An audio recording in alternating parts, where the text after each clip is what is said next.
Business leaders are trying to create inclusive workspaces, and guess what? Most of them are failing, and it's destroying their businesses. I'm Andrew Crapuchettes, the CEO of redballoon.work. This week, there are several stories in the news that are trending online that confirm if you go woke, you're probably going to go broke. First, Forbes published an investigative story asking the question, how should business leaders handle politics? As it turns out, the rising tension in American politics is bleeding into the workplace. But these vocal activists can be extremely disruptive in your workplace culture. Now, it's likely a very small vocal minority, as you'll see in a minute. Remember, the C-suite is directly accountable to their shareholders, and they have to make profit and loss decisions to keep the company afloat. But the C-suite is increasingly having to placate these social justice and environmental policy activists. And that helps explain Silicon Valley Bank's transition from a storied funder of world-class startups to a steaming pile of, bankruptcy.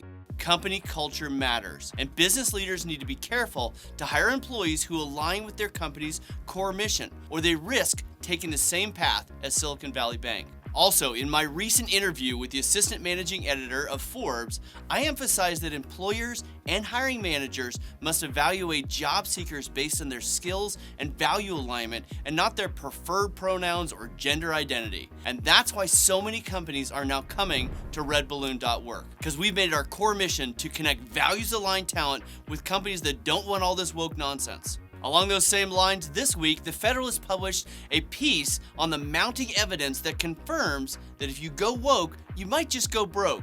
They highlighted a recent poll by Trafalgar that found that 80% of customers are still more likely to do business with a company that didn't virtue signal on the latest woke causes and didn't seek to suppress the faith or values of their employees or customers. That's what I would call the not-so-vocal majority. Finally, there was another important study by Second Vote Value Investments. They analyzed 200 large and mid-cap companies' growth performance over the last 10 years. Those companies that stayed focused on their core mission and did not engage in this woke virtue signaling delivered far greater returns of 334% over this 10-year period. That's over 100 points more than the overall market average. The bottom line is, if corporations are taking their eye off the ball and ignoring what's best for their business, they will lose out. And that is exactly what I told the Federalist in their story this week. So that's a wrap for this week in review. And remember, at redballoon.work, we're connecting non-woke employers